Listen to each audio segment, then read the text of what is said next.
قرض ایک صحابی پہ بڑا چڑھ گیا تو حضرت عبداللہ ابن مسعود سے کہنے لگے قرضہ بڑا چڑھ گیا. فرمانے لگے تمہیں وہ دعا نہ سکھاؤں جو ہمیں نبی پاک نے سکھائی ہے.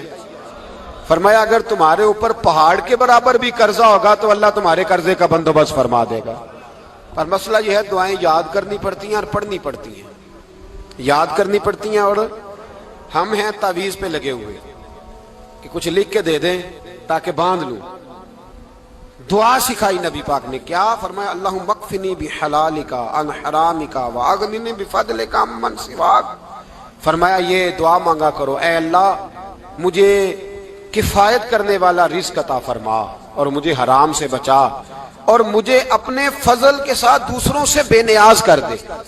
یعنی اس کا سادہ ترجمہ یہ ہے کہ اللہ بندوں کا محتاج نہ کر مجھے اپنا محتاج. فرمایا یہ دعا پڑھو ادائے قرض کے لیے. ادائے قرض کے لیے یہ دعا پڑھو. اللہ تبارک و تعالی پہاڑ کے برابر بھی قرضہ ہوگا تو تمہیں اللہ اس سے نجات عطا کر دے گا. نبی پاک صلی اللہ تعالی علیہ وسلم نے ایک حدیث میں غصے کی دعا بھی بتائی ہے.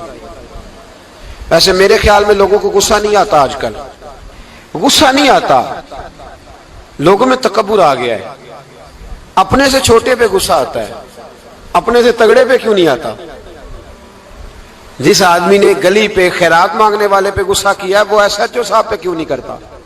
غصہ تو غصہ ہے نا, سب پہ ہونا چاہیے, لیکن بڑا سمجھدار غصہ ہے.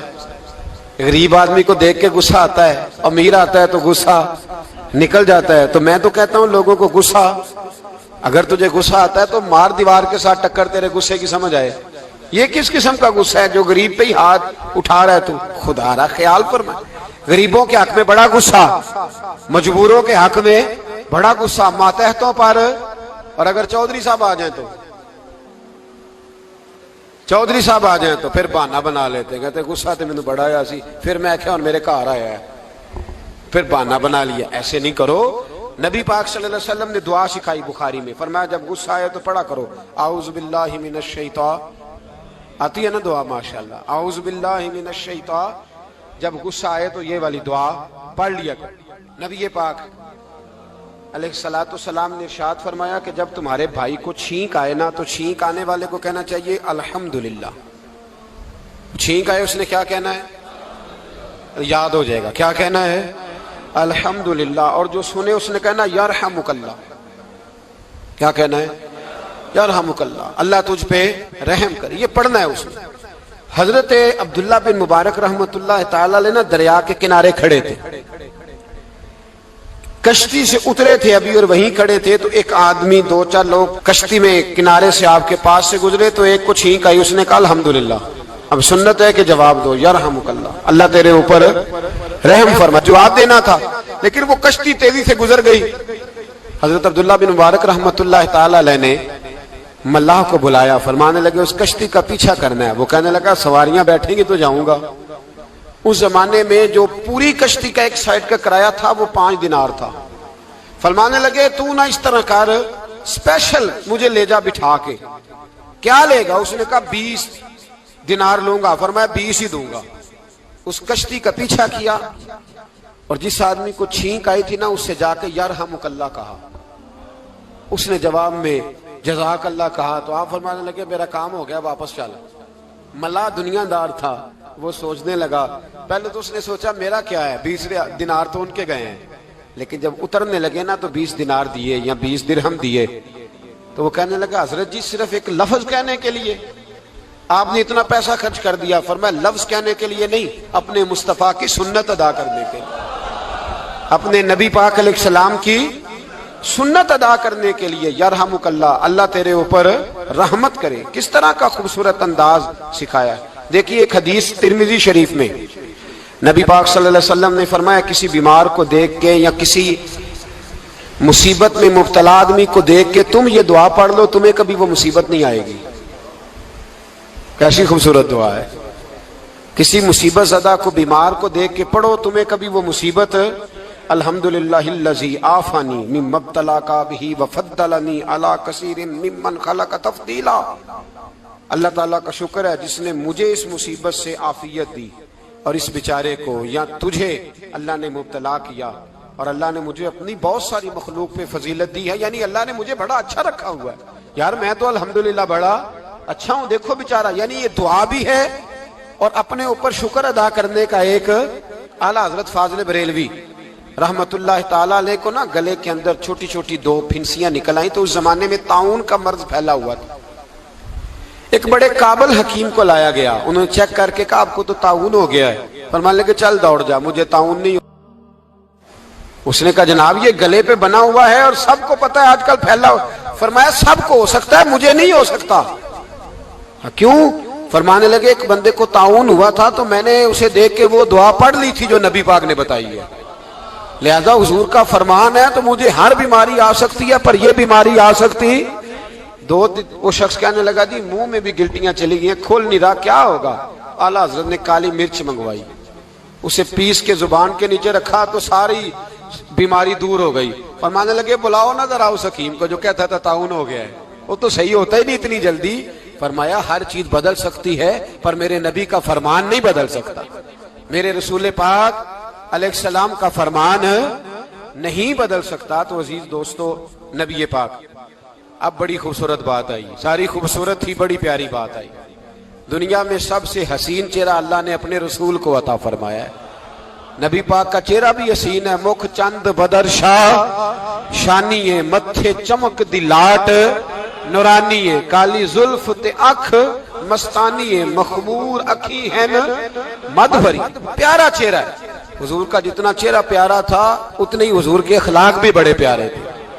لیکن میرے نبی پاک علیہ السلام جب آئینہ دیکھتے، کیا دیکھتے؟ حضور جب آئینہ دیکھتے، ہمارے نوجوان بھی سارا دن آئینے کے آگے کھڑے رہتے، کبھی بال اس طرح کے بناتے ہیں کبھی اس طرح کے. تو میرا کئی دفعہ دل کرتا ہے کہ میں ان سے کہوں کہ تو آئینے کو کہہ رہا ہے جھوٹ بول، پر وہ کیسے بولے؟ تو کہہ رہا ہے آئینے کو کہ تو کہہ سب سے پیارا تو ہی لگ رہا ہے، پر وہ کیسے بولے؟ اس نے تو سچ بتانا ہے. ان کو آئینہ جو دکھایا تو برا مان گئے.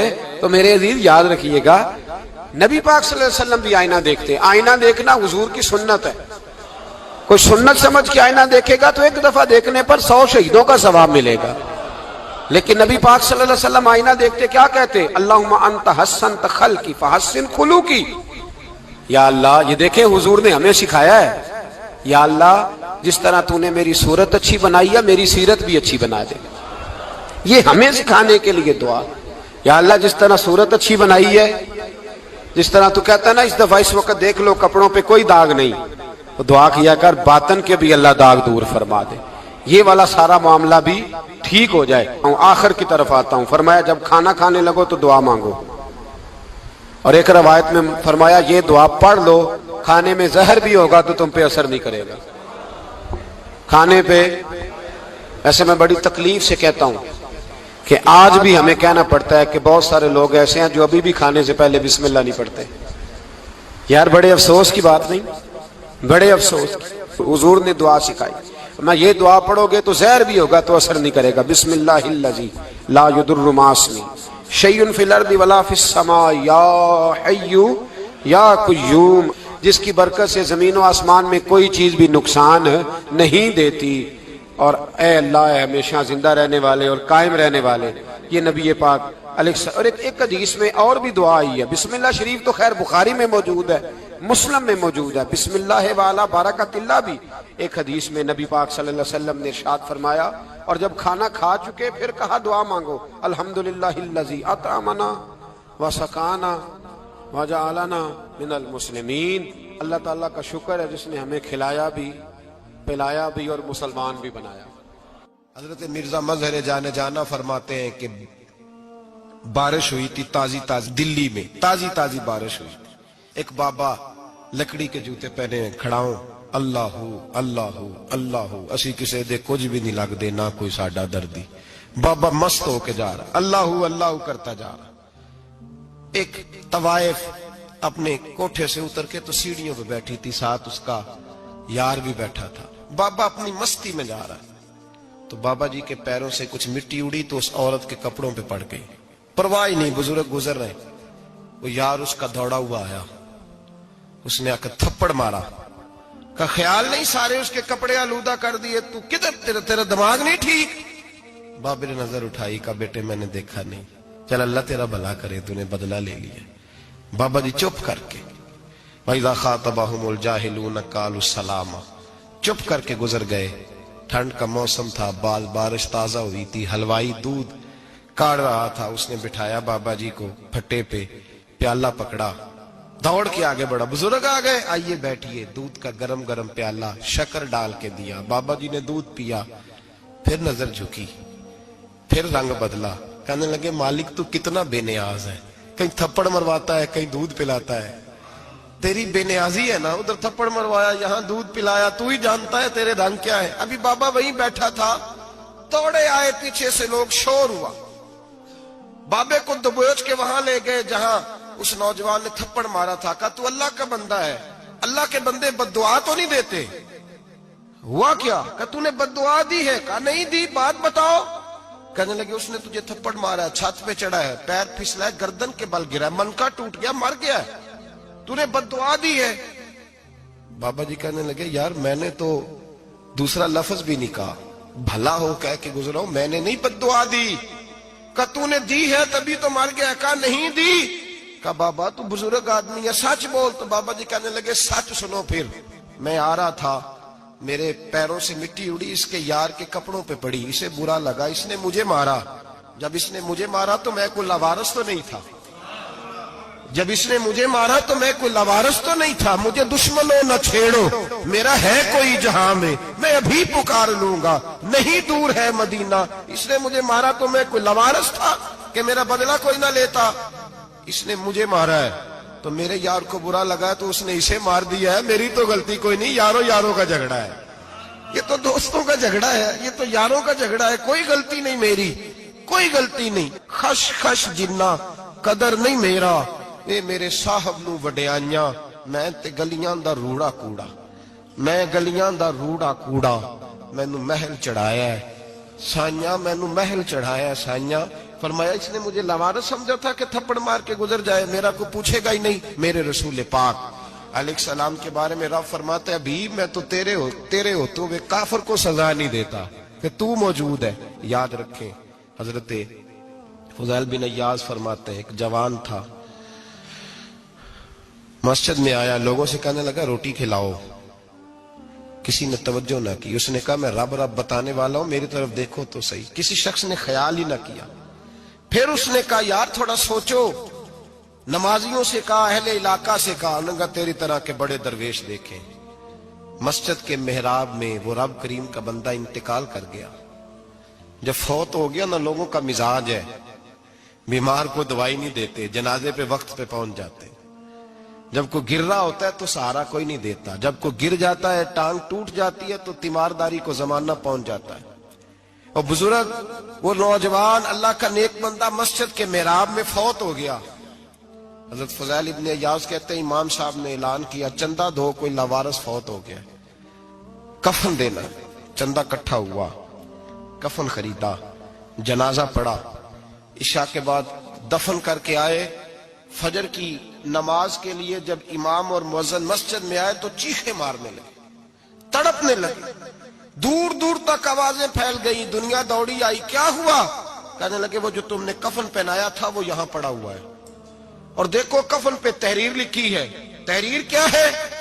عرش کے مالک نے فرمایا میرے دوست نے روٹی مانگی تم نے دی نہیں، اس نے تمہیں میرے قریب کرنے کے لیے اپنی طرف توجہ کرائی، تم نے کی نہیں.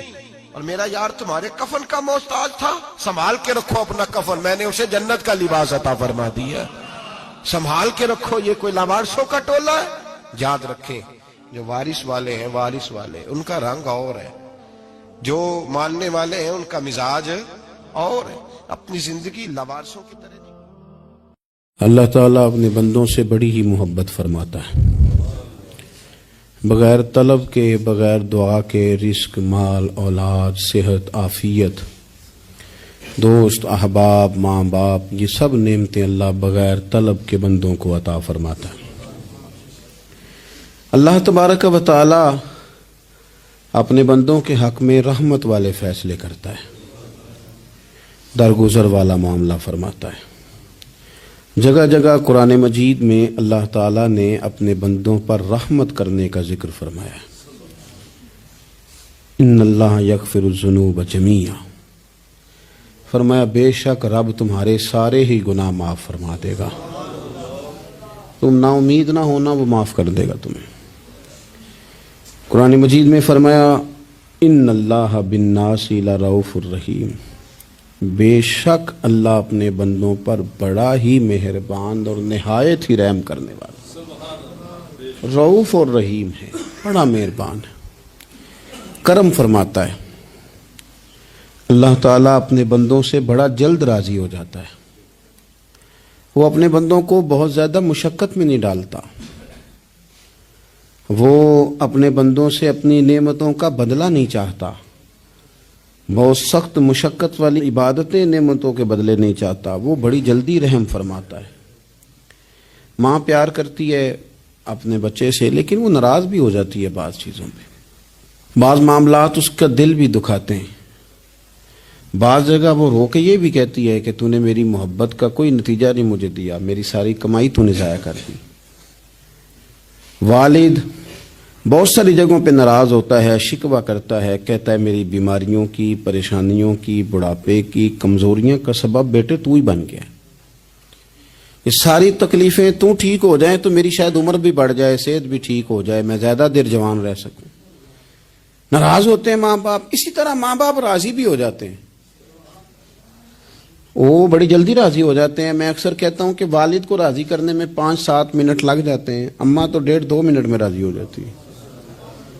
ابا جی کو 5-7 منٹ لگتے ہیں، کئی دفعہ کہنا پڑتا ہے، کوئی دلائل دینے پڑتے ہیں. لیکن والدہ کے لیے تو کچھ بھی نہیں. آپ نیرا جا کے پیروں میں بیٹھ ہی جائیں، کچھ بھی نہ کریں، آپ پورا روئیں نہ، رونے والا منہ ہی بن جائے تو اماں تو نرم ہی نرم ہے، جس وقت جو مرضی آپ کرا لیں ہو گیا. اللہ تبارک و تعالی بلا مثال و بلا تشبیہ سمجھانے کے لیے عرض کرتا ہوں، اللہ بھی بعض معاملات میں اپنے بندوں سے ناراض ہو جاتا ہے. وہ کہتا ہے میں تکبر کرنے والوں کو پسند نہیں کرتا. وہ کہتا ہے فسادی پسند نہیں ہے. وہ فرماتا ہے کہ راہوں میں کجی کرنے والے پسند نہیں ہیں. وہ فرماتا ہے کہ بدعہدیاں کرو گے تو میں صبح قیامت تم سے سوالات کروں گا. اللہ تبارک و تعالیٰ بہت ساری چیزوں کو ناپسند کرتا ہے، ناراض ہو جاتا ہے. بلکہ نبی پاک صلی اللہ تعالی علیہ وسلم نے فرمایا تم بات کرتے کرتے کوئی ایسا جملہ بول دیتے ہو کہ رب اتنا ناراض ہوتا ہے کہ تمہیں پتہ بھی نہیں ہوتا، تمہارے لیے جہنم کا فیصلہ کر دیتا ہے. اس لیے پہلے تولو پھر بولو. خود اپنے لفظوں کی تو تم پہرے داری کرو نا کہ میں کیا کہہ رہا ہوں. کوئی ایسا جملہ، کوئی ایسی بات وارث شاہ مان کری نہ وارثاندہ، کوئی ایسی بات نہ تمہاری زبان سے نکلے. اور حضور یہ بھی فرماتے ہیں کہ اس کا دوسرا پہلو بھی ہے. بعض اوقات تم بات کرتے ایسا جملہ کہتے ہو وہ اتنا راضی ہوتا ہے کہ تمہارے لیے جنت کا فیصلہ فرما دیتا ہے. مسلمان کو اب یہ حکم ہے، اس ساری گفتگو کا نتیجہ یہ ہے کہ وہ اپنے جذبات پر، خیالات پر، نگاہوں پر، زبان پر، کانوں پر تھوڑی توجہ دے. بے لگام نہ بنے، بے ترتیب نہ بنے، جو طبیعت میں آئے کر نہ گزرے. تھوڑا سا نہ سوچے سمجھے اور تھوڑا سنبھل کے چلے. کبھی ان کاموں کی طرف نہ جائے جن سے رب ناراض ہو جاتا ہے. ان کاموں کی طرف بڑھے جن سے اللہ راضی ہوتا ہے. میرے نبی پاک صلی اللہ تعالی علیہ وآلہ وسلم نے ارشاد فرمایا، بعض احادیث میں لفظ یہ ہیں کہ اللہ اپنے بندوں کو دیکھ کے مسکراتا ہے جو اس کی شان کے لائق. جس ترتیب سے ہم مسکراتے ہیں، جس ترتیب سے ہم روتے ہیں، جس ترتیب سے ہم کسی بات کا اظہار تشکر کرتے ہیں، خدا ان باتوں سے پاک ہے. اب بہت ساری حدیثوں میں آیا کہ وہ مسکراتا ہے، تو کیا مطلب ہے مسکرانے کا؟ تو علماء تفسیر نے لکھا ہے مسکرانے کا مطلب یہ ہے کہ وہ بڑا ہی راضی ہوتا ہے اپنے بندے سے، بڑا راضی ہوتا ہے. یہ مطلب ہے. ایک تو مسکرانے کا مطلب یہ کہ وہ بڑا راضی ہو گیا، وہ مسکرا دیا اپنے بندے پہ. اور ایک اس کا معنی خود نبی پاک صلی اللہ تعالی علیہ وسلم نے بیان فرمایا. مسند امام احمد بن حنبل میں حدیث ہے، حضور سید عالم علیہ السلام سے صحابہ نے پوچھا یا رسول اللہ شہید تو بڑے لوگ ہوتے ہیں، شہیدوں میں افضل کون ہے؟ تو اللہ کے حبیب علیہ السلام فرمانے لگے وہ والا بندہ جو ڈٹ گیا تھا کافروں کے مقابلے میں، وہ ہلا نہیں، پوری طرح ڈٹ کے جو لڑا وہ شہداء میں افضل ہے. حضور فرماتے ہیں وہ جنت کے بالا خانوں میں سیر کرے گا اور رب اسے دیکھ کے مسکرائے گا. رب اسے دیکھ کے مسکرائے گا. اللہ تعالیٰ مسکراتا ہے اسے دیکھ کے. اور اگلے جملے میں حضور نے وضاحت کر دی, فرمایا جب رب دنیا میں کسی پر مسکراتا ہے نا تو اس کا معنی یہ ہے کہ قیامت میں پھر اللہ اسے حساب کو ہی نہیں لے گا. جس پر اللہ دنیا میں مسکرا دیا اس سے کوئی حساب, تو وہ کام ڈھونڈنے چاہیے نا جس سے اللہ مسکرائے. ویسے کبھی ہم ایسا کرتے ہیں کہ نہیں کہ کسی کو راضی کیا جائے؟ یہ کام ہم کرتے ہیں کہ ہماری کمپنی کا جو سربراہ ہے وہ ہم سے راضی رہے. جس ادارے میں ہم پڑھاتے ہیں اس ادارے کا بڑا ہم سے راضی رہے. یہ کرتے ہیں ہم, اس کے لیے کچھ نہ کچھ ہیلے بہانے ہم کرتے ہیں. برادری, قبیلہ, علاقہ, بستی, لوگ کسی طریقے سے ہمارے ساتھ مطمئن رہیں, کرتے ہیں نا یہ سارے کام. اس میں تھوڑی مشکل بھی ہمیں آتی ہے لیکن کرتے ہیں. کیا کریں, گھر میں بھی کئی دفعہ ایسا ماحول بنانا پڑتا ہے. چلیں ایک اور میٹھی مثال دیتے ہیں, زیادہ سمجھ میں آئے گی. چھوٹا بچہ خوش رہے, آپ اس کے لیے محنت نہیں کرتے. وہ چھوٹا ہے, اس کو خوش کرنا فرض ہے ابا پہ, لیکن وہ کہتا ہے کہ میں نے موٹر سائیکل لینا ہے. چھوٹا ہے, چلا ہی نہیں پائے گا, تو ابا پھر اسے راضی کرتا ہے, کہتا ہے بیٹے چھوٹا سائیکل لے لے, چل میں تجھے اڑانے والا جہاز لے دیتا ہوں. مقصود کیا ہے کہ اس کو ناراض نہیں کرنا, یہ روئے نہ, اس کا دل نہ ٹوٹے. ہو یارو سنو نا میں کیا کہہ رہا ہوں. اگر چھوٹے بچے کے لیے وہ چیزیں ڈھونڈتے ہو, میرے ابا جی نا اپنے نواسے کے لیے کھلونا لے کے آئے تو بچہ بڑا ہی کھیلا, تو ابا جی کہنے لگے لو پیسے پورے ہو گئے میرے. بچے کو پسند بڑا ہے نا, پیسے پورے کر چھڑے نے, دیکھو نا جی کتنا اس کو راضی ہوا ہے. تو انسان کیا کرتا ہے کہ کوشش کرتا ہے, چھوٹا بچہ بھی ناراض نہ ہو تو وہ چیزیں وہ ڈھونڈتا ہے کہ اس کو کیا پسند ہے, چاکلیٹ لے جاؤں, فلاں چیز لے جاؤں, آئس کریم لے جاؤں. تو ایک بچے کے لیے, گھر کے لیے, سربراہ کے لیے اتنی محنت کرتے ہو, تو وہ کام بھی ہمیں ڈھونڈ کے تلاش کرنے چاہیے نا جس سے رب راضی ہوتا ہے, اللہ راضی ہوتا ہے. بتاؤں وہ کون کون سے کام ہیں؟ نبی کریم صلی اللہ تعالی علیہ وسلم نے ارشاد فرمایا 3 لوگ ہیں جنہیں دیکھ کے رب مسکراتا ہے. یا رسول اللہ صلی اللہ علیہ وسلم وہ کون کون سے؟ تو محبوب فرمانے لگے ایک وہ بندہ ساری مخلوق سوئی ہے, آدھی رات ہے, رات کا پچھلا پہر ہے, اس نے اٹھ کے وضو کر لیا, مصلی پہ کھڑا ہو گیا خدا کی یاد میں. فرمایا اسے دیکھ کے رب مسکراتا ہے جو اس کی شان کے لائق ہے. مسکراتا ہے اللہ. یہ تو سونے کا ٹائم تھا, یہ تو گہری نیند آنے کا وقت تھا, رات کا پچھلا پہر. رات پوے تے بے درداں نو نیند پیاری آوے, تے درد منداں نو یاد سجن دی ستیاں وی آن جگاوے. اور ساون کی کالی راتوں میں جب بوندا باندی ہوتی ہے, وہ راتوں کو اٹھ روتے ہیں جب خلقت ساری سوتی ہے. اللہ مسکراتا ہے. اور سننا میرے بھائی, میرے نبی پاک صلی اللہ تعالی علیہ وسلم فرماتے ہیں جب مسلمان نماز کے لیے صفیں بناتے ہیں نا, ترتیب لگ رہی ہوتی ہے, اب اللہ کی بارگاہ میں کھڑے ہوں گے, قیام کریں گے, رکوع کریں گے, سجود کریں گے. فرمایا جب مومن صفیں بناتے ہیں تو رب دیکھ کے مسکراتا ہے,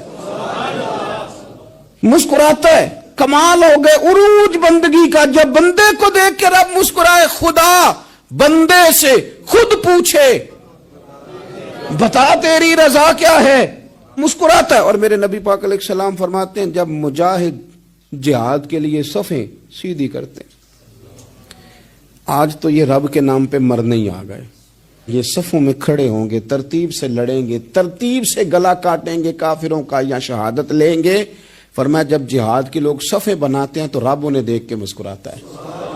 کتنے نصیبوں والا وہ بندہ ہے جسے دیکھ کے مسکرا دیا. او یار کبھی تیرا بیٹا تیرے سامنے مسکرائے نا چھوٹا, تو تیرا دل باغ باغ ہو جاتا ہے.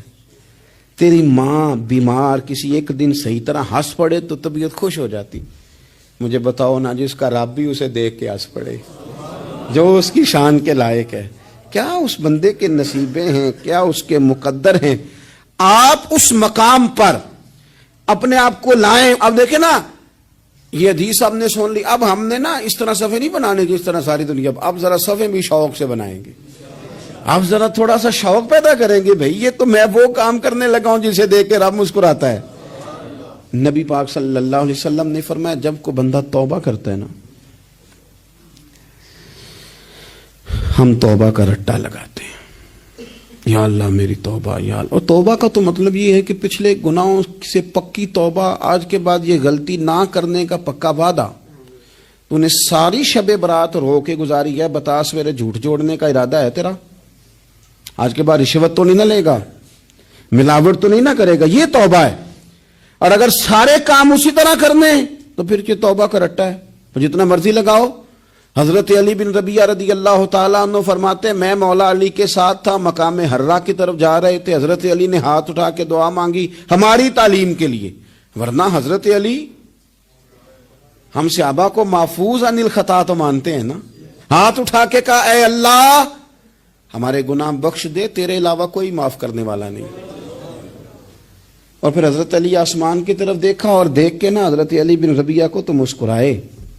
حضرت علی بن ربیعہ کہنے لگے حضور مسکرائے کیوں ہو؟ فرمانے لگے ایک دن میں حضور کے ساتھ اسی طرح آیا تھا، اسی طرح حضور نے دعا فرمائی تھی ہماری تعلیم کے لیے، اور پھر حضور مجھے دیکھ کے مسکرائے تھے اور فرمایا جب کوئی بندہ رب کی بارگاہ میں اس طرح استغفار کرتا ہے تو رب مسکراتا ہے اور مسکرا کے فرماتا دیکھ لو میرے بندوں کو پتا ہے کہ میرے علاوہ معاف کرنے والا کوئی نہیں.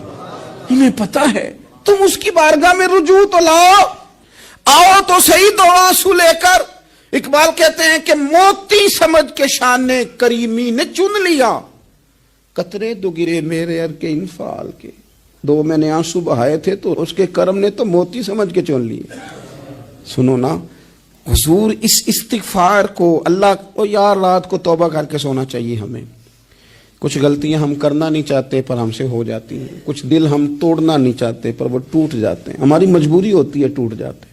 رات کو اس کی بارگاہ میں ہاتھ باندھ کے کشکول طلب دراز کر کے خوب استغفار پڑھنا چاہیے کہ مالک بندے ہیں نا کیا کریں، نفس کا ساتھ ہے، دنیا کا ساتھ ہے، خواہشات نفسانیہ، مالک معاف کر دے.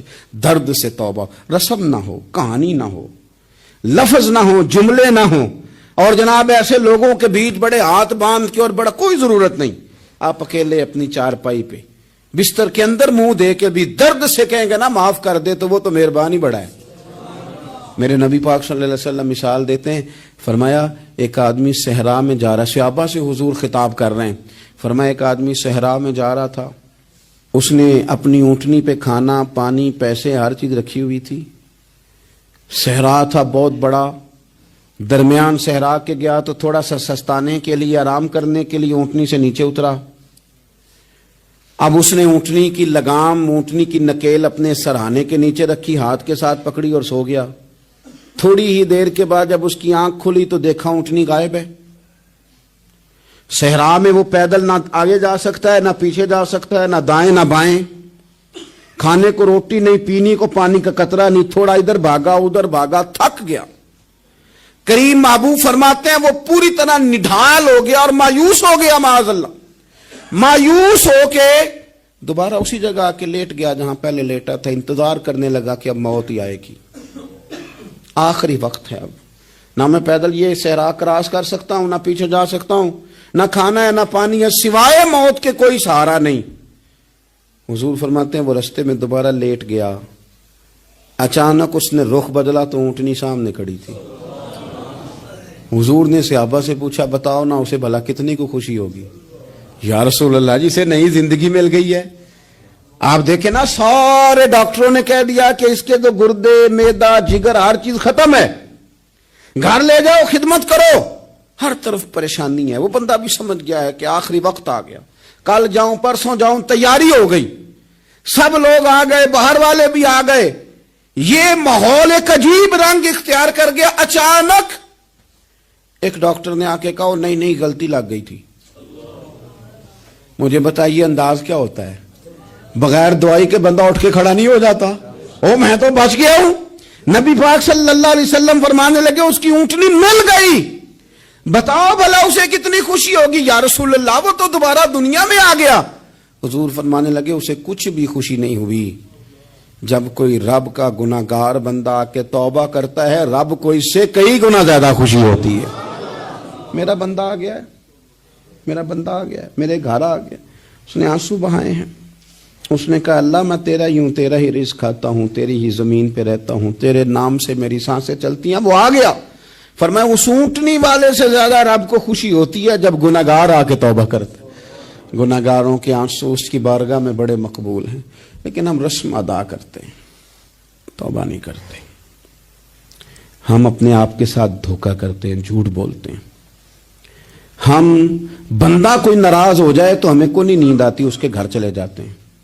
ہم اپنے سارے رشتوں کو، تعلقات کو مینٹین کر کے رکھنے کے عادی ہیں۔ ہمیں پتہ ہے کہ وہاں میں نہیں جا سکا تو بیٹا بھیجتا ہوں، فلاں شادی پہ میں نہیں جا سکا تو بھتیجا بھیجتا ہوں، بھائی بھیجتا ہوں۔ ہر تعلق کا ہم نے خیال رکھا کوئی روٹھ نہ جائے۔ لیکن کمال ہے نا، یہ نہیں سوچا کہ اگر رب روٹھ گیا تو جب وہ روٹھ جائے نا تو سارے رشتے بھی بندے کے پاس موجود ہوں تو کوئی کارآمد نہیں ہوتا۔ پھر کروڑوں روپیہ جیب میں ہوں تو ڈاکٹروں کی دوائیاں اثر نہیں کرتی۔ وہ روٹھ جائے تو پھر انسان اس طرح سے پھسلتا ہے کہ بڑے بڑے اس کے پاس دروازے ہوتے ہیں پر کسی جگہ اس کا ہاتھ نہیں لگتا۔ خدا را خیال کریں، دنیا روٹتی ہے تو روٹھ جائے، رب رسول ناراض نہ ہونے پائیں، اس کا خیال کریں۔ حضور فرماتے ہیں وہ مسکراتا ہے، اسے خوشی ہوتی ہے جب کوئی اس کا بندہ اس کی طرف رجوع کرتا ہے۔ میرے عزیزو، رسول پاک صلی اللہ تعالی علیہ وسلم نے ان لوگوں کے تذکرے کیے جنہیں دیکھ کے رب مسکراتا ہے۔ ہم نا گناہگاروں پر بھی فتویٰ دینے میں جلدی کرتے ہیں اور نیکی پر بشارت دینے میں بھی جلدی کرتے ہیں، حالانکہ یہ ہماری ذمہ داری نہیں۔ پتہ نہیں اللہ تعالیٰ کس کو کب توفیق توبہ دے کے اپنے قریب کر لے، لیکن بڑی جلدی ہے، بڑی جلدی فتویٰ دینے میں۔ اور یہ فتویٰ صرف مفتیوں کا نہیں رہ گیا، یہ میری طرح کے، آپ کی طرح کے ڈھیروں لوگ ہیں جنہوں نے جیبوں میں فتوے ڈالے ہوئے۔ بھئی آپ نے کیوں ذمہ داری لے لی ہے جنت میں داخل کرنے کی اور نکالنے کی؟ یہ تو میرے رب کریم کا کرم ہے، وہ جس کو چاہے جب چاہے جتنا چاہے عطا کرے۔ لیکن کچھ لوگ نا بڑے پکے ہو گئے ہیں کہ شاید جو میں سوچ رہا ہوں وہی درست ہے۔ کبھی کبھی کچھ چیزیں عجیب بھی ہوتی ہیں، لہذا خدا کی رحمت پر بھروسہ کر کے بات کرنی چاہیے، اپنی مرضی کے فتوے نہیں داغنے چاہیے۔ وہ دیکھو جی فلانا بندہ یوں کر رہا ہے، آپ کو پتہ ہی نہیں پوری بات کا، آپ کو علم ہی نہیں پوری بات کا۔ حضرت بہاءاللہ نقشبند بخاری رحمت اللہ علیہ فرماتے ہیں میں حج کرنے گیا تو وہاں میں نے ایک آدمی کو کروڑوں کا کاروبار کرتے دیکھا تو میرے دل میں خیال ہے یہاں بھی اللہ اللہ کرنی چاہیے تھی، دنیا داری کر رہا ہے۔ لیکن فرماتے ہیں حج سے فارغ ہوئے تو میں نے دیکھا وہی بندہ سارا کچھ رب کی بارگاہ میں خیرات کر رہا ہے، اور سینکڑوں غریب حاجی ہیں جن کو پورے خرچے دے رہا ہے۔ تو میں نے وہی اپنی سوچ سے توبہ کی کہ میں کہاں تھا۔ بڑی جلدی کھڑے نہ ہو جائیں۔ حضرت حسن بصری رحمت اللہ تعالی علیہ ارشاد فرماتے ہیں کہ میں دریا کے کنارے گیا تو وہاں میں نے ایک شخص کو دیکھا، وہ اپنی ایک خاتون کی گود میں سر رکھ کے بیٹھا اور قریب ایک بوتل بھی پڑی ہے۔ میرے دل میں معاذ اللہ خیال آیا کہ دیکھو کس انداز میں ایک عورت کے ساتھ یہ ہے اور پاس بوتل بھی پڑی ہے، جانے شراب ہے۔ کہتے میں سوچ ہی رہا تھا کہ اچانک ایک کشتی آ رہی تھی دریا میں، وہ ہجکو لے کھائے، کشتی میں 4-5 لوگ تھے، وہ دریا میں ڈوبنے لگے۔ وہ آدمی تیزی سے اٹھا، دریا میں چھلانگ لگائی، پہلے ایک کو نکالا، پھر دوسرا نکالا، پھر تیسرا نکالا، ایک بندہ رہ گیا۔ کہنے لگا حضور مجھے تو آپ نے گناہگار سمجھا ہے، میں تو بڑے غلط انداز میں یہاں بیٹھا ہوں، آپ نے جو سوچا، چلیں گے چوتھا بندہ آپ نکالنا ہے، کرے نا یہ کام، کرے نا یہ کام۔ بڑے بھولے بھالے، بڑے اللہ والے، ریاض آپ کو بس ہم ہی جانتے ہیں، اتنی جلدی فتویٰ۔ حضرت حسن بصری فرماتے ہیں میں پشیمان ہوا، میں نے کہا مجھے تیرنا نہیں آتا، تو دیر نہ کر، چوتھا ڈوب نہ جائے۔ پھر تو اس نے چھلانگ لگائی، چوتھا بھی نکال لایا اور کہنے لگا حضرت آپ نے جلدی کی سوچنے میں، یہ بی بی میری ماں ہے اور یہ سرکے کی بوتل ہے۔ ہم ماں بیٹے کا یہ مشغلہ ہے کہ یہ وہ جگہ ہے جہاں آ کے لوگ مسافر اترتے ہیں، اور یہاں سے کسی کا گھر 100 میل ہے، کسی کا 200 میل ہے۔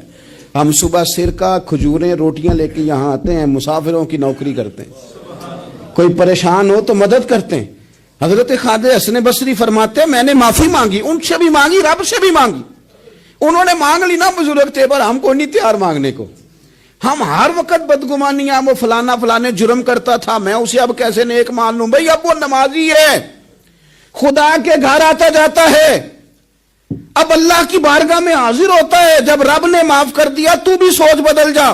سنیں حضور کیا فرماتے ہیں، نبی پاک صاحب الالاق صلی اللہ تعالی علیہ وسلم فرماتے ہیں، مسند امام احمد بن حنبل دیکھیے، فرمایا رب اس وقت بڑا ہی مسکرائے گا جب قاتل بھی جنت میں جائے گا، مقتول بھی جنت میں جائے گا۔ یا رسول اللہ مقتول تو گیا، یہ قاتل کیسے چلا گیا؟ حضور فرماتے ہیں جائے گا، اور جائے گا اور رب مسکرائے گا جو اس کی شان کے لائق ہے۔ یا رسول اللہ کس طرح؟ تو نبی پاک صلی اللہ علیہ وسلم فرمانے لگے اس نے ایک مومن کو قتل کیا تھا، وہ شہید ہو کے جنت میں چلا گیا، اب اللہ نے بعد میں اسے توبہ کی توفیق دے دی۔ پہلے اس نے کلمہ پڑھا، پھر یہ میدان میں اترا، کافروں سے لڑا، یہ شہید ہوا، رب نے اسے بھی جنت دے دی۔ قاتل بھی جنت میں، مقتول بھی جنت میں، اور بات اتنی انوکھی ہے کہ رب دیکھ کے مسکرا رہا ہے جو اس کی شان کے لائق ہے۔ ہم جلدی میں ہیں، ہم انتظار نہیں کر رہے کہ شاید توبہ کر جائے، ہم انتظار نہیں کر رہے، لیکن میرے عزیز اتنی جلدی نہ کریں۔ سوچوں کا صاف ہونا، ذہنوں کا پاک ہونا، اور لوگوں کے بارے میں گمان کا اچھا ہونا۔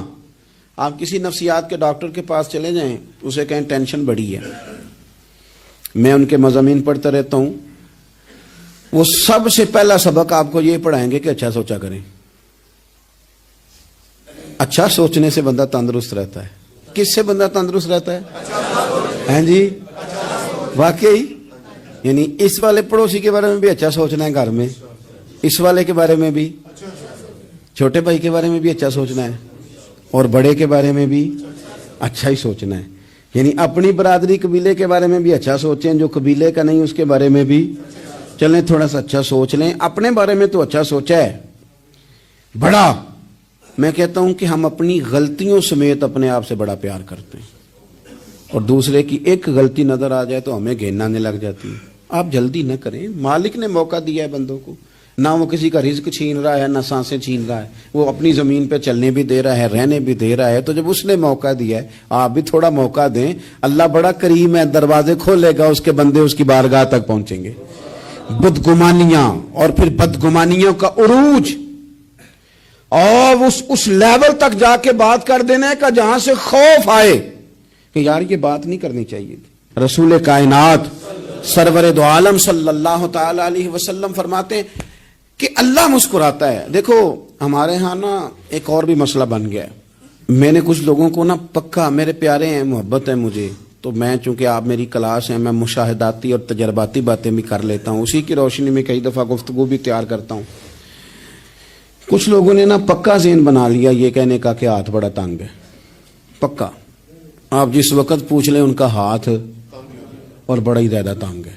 آپ یقین کریں، بہن کا جو خامند ہے وہ کہہ رہا ہے جا حصہ لے کے آ، تیرے بھائیوں کی کمائی تو نہیں، تیرے ابا کی ہے، لے کے آ۔